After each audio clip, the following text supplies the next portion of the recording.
तो सीता जी जो है ना अपनी माँ से कहती है, माँ तू चिंता मत कर, यदि मैं तेरी बेटी हूं तो कभी शिकायत नहीं आएगी। प्राण जा सकते हैं पर शिकायत नहीं आएगी, बेटी तो वही है। एक संत थे, उन्होंने एक बड़ी प्यारी बात बताई हमें, स्वामी जी। सबसे आदरणीय बेटी, पूजनीय बेटी, सम्माननीय बेटी कौन सी है? बोले सबसे आदरणीय, पूजनीय, सम्माननीय बिटिया वो है जिस पे कभी भी माँ बाप को निगरानी न करनी पड़ी हो और जिस शादी के बाद कभी लौट करके शिकायत न आई हो, ऐसी बेटी सम्माननीय है, आदरणीय है। शादी से पहले कभी निगरानी न करनी पड़ी और शादी के बाद कभी शिकायत न आई। सौभाग्यशाली मां वो है जिसे ये सुनने को मिल जाए, क्या बेटी दी है तुमने, क्या लक्ष्मी दी है, हम तुम्हारे आभारी रहेंगे।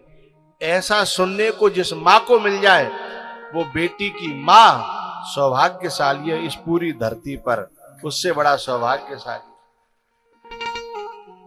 और दुर्भाग्यशाली कौन है?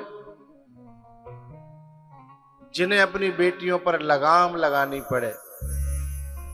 बेटियां ये समझती हैं हमको रोका जा रहा है, टोका जा रहा है। अरे भैया, तुम खुद इतनी मैच्योर नहीं हो पाई हो, समझदार नहीं हो पाई हो कि माँ बाप को रोकना पड़ रहा है।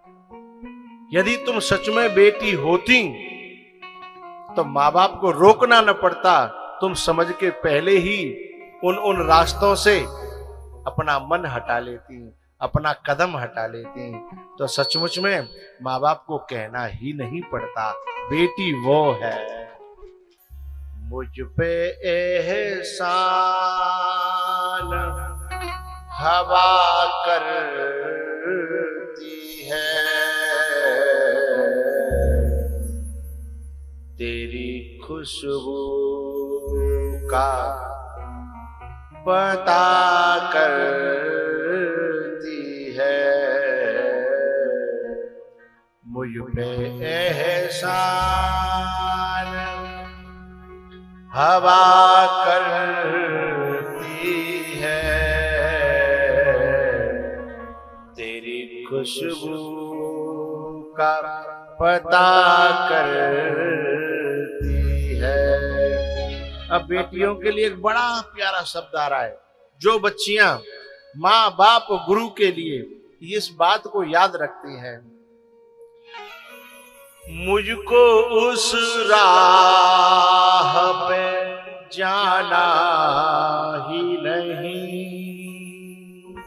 मुझको उस राह पे जाना ही नहीं,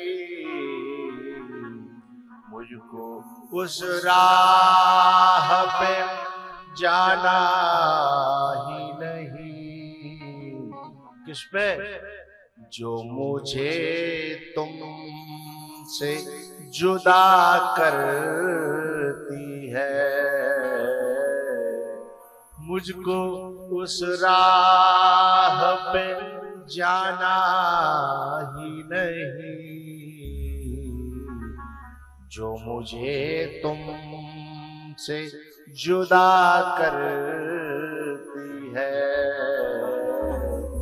मुझ पे एहसान हवा करती है, तेरी खुशबू का पता करती है। जो बेटी का जब बाप कन्यादान लेता है ना, तो बेटी के पांव छूता है, जब कि कहां बेटी और कहां बाप। छोटी सी पाली है, बड़ी करी है। भाई बड़ा तो बाप है, बड़ी तो मां है, लेकिन फिर भी छोटी सी बेटी के पांव छूते हैं। क्यों? इसलिए कि बेटा तूने हमारी पगड़ी की लाज रखी, तूने हमारे खानदान की इज्जत रखी, तू अपना पूरा जीवन पवित्रता से काट करके जा रही है, इसलिए तू हमारे लिए पूजनीय हो गई है। हम तुझे आज पूज करके विदा कर रहे हैं। जो अपने माँ बाप की पगड़ी का ख्याल रखते हैं वही तो पूजनीय है, और जिन्हें अपने माँ बाप की पगड़ी का ख्याल नहीं है वो पूजवे लायक है, आगे बढ़ावे लायक है। मैंने में तो मिट्टी को तेल छिड़क के हैं बढ़िया सो, कैरोसिन ला के, कैरोसिन न मिले तो पेट्रोल ले लो, पेट्रोल न मिले तो मिट्टी को तेल मिल जाएगा है। लेकिन वे पूजनीय हैं जिनके सामने हमेशा अपने बाप का चेहरा रहता है, अपनी माँ का चेहरा रहता है, अपने भैया की इज्जत का चेहरा रहता है। अरे मेरा भैया 4 आदमी में बैठता है, मेरा बाप जो है 10 आदमियों में बैठता है, मेरी माँ 20 माताओं में बैठती है। और जो लड़कियां अपने माँ बाप को कहीं का नहीं रहने देती, चली जाती है ना कभी कभी गलत रास्ते पर, वो कभी सुखी नहीं रह सकती। तीनों कालों में, वर्तमान, भूत और भविष्य, और तीनों लोकों में, ऊपर नीचे और मृत्यु लोक में, कहीं भी चली जाएं कभी सुखी नहीं रह सकती। क्योंकि एक सिद्धांत है, गिव एंड टेक, दो और लो। यदि हमने अपने माँ बाप को ही दुख दे दिया है तो तुम्हें सुख मिलेगा कहां से। यदि हमने माँ बाप को ही दलदल में ढकेल दिया है तो तुम जो है हवाओं में कैसे उड़ोगे। तो जो बेटी ये समझती है कि मैं अपनी खुशी का रास्ता स्वयं चुन रही हूं, माँ जाए भाड़ में, बाप जाए भाड़ में, भैया जाए भाड़ में, तो तू भाड़ में जाएगी, तू भाड़ में नहीं जाएगी, वही जाएंगे भाड़ में। भाड़ में ढकेलने वाला कभी स्वर्ग में नहीं रह सकता, उसे तो पहले भाड़ में जाना पड़ेगा है। ऐसे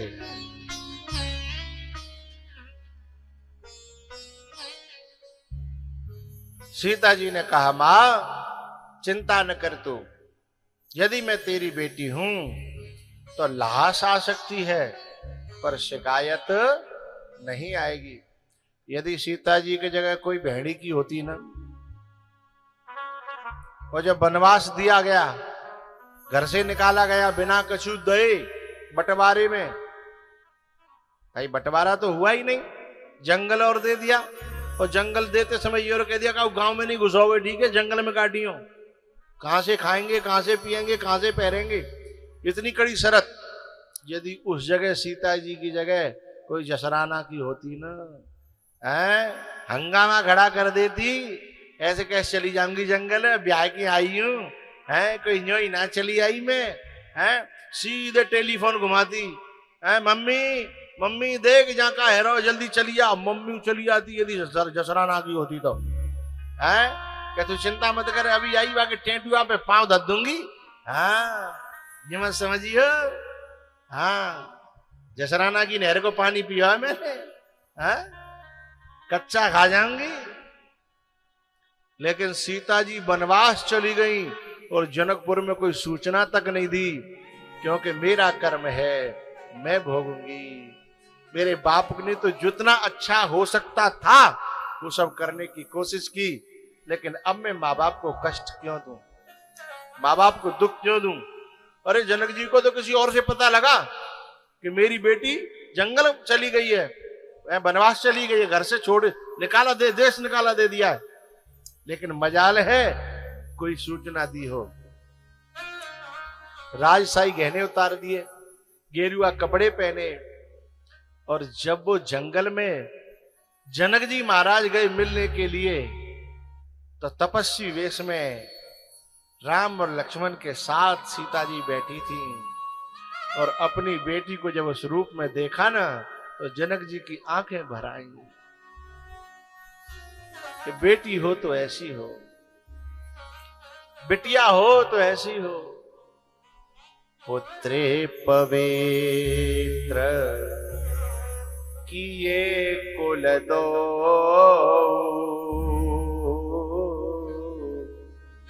पुत्रे पवित्र किए कुल दो, अपुत्रे पवित्र। सीता जी ने अपने पिताजी को चित्रकूट पे गले से लगाया, अंक से लगा लिया, लिपट गई। जनक जी ने कहा, बेटा तूने मुझे बताया तक नहीं, खबर नहीं भेजी। बोले, पिताजी आपके दिल को दुखी करना नहीं चाहती थी, और देखो मेरे यहाँ सब सुख है, मुझे क्या तकलीफ है, मुझे कोई परेशानी नहीं है। लक्ष्मण जैसा देवर मेरे साथ है, राम जैसे परमात्मा मेरे साथ है, और ये वनवासी सब मेरे अपने बन गए हैं। जब बेटी अपना ऐसा नेचर बनाएगी ना, स्वभाव, तो जहां चले जाएगी वह दुनिया को अपना बना लेगी, संसार अपना बन जाएगा।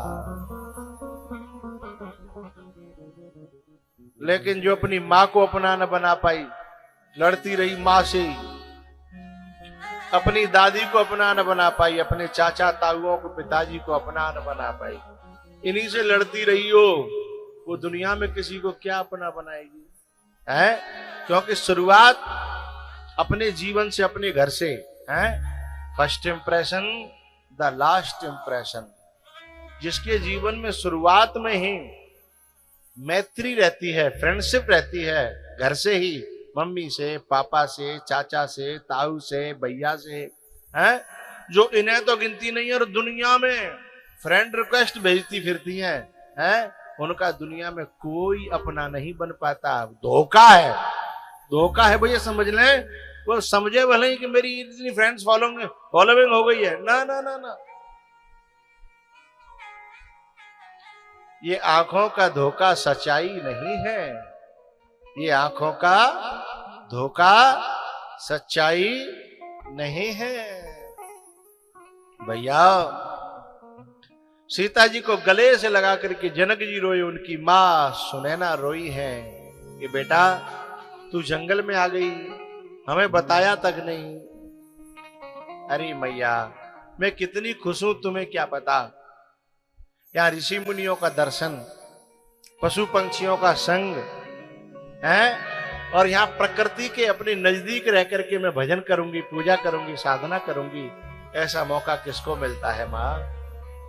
तो बुराई में भी भलाई खोज ले, ऐसी बेटी धन्य है। और जो भलाई में भी बुराई खोजे, अब आगे हम क्या कहें? है एक जगह एक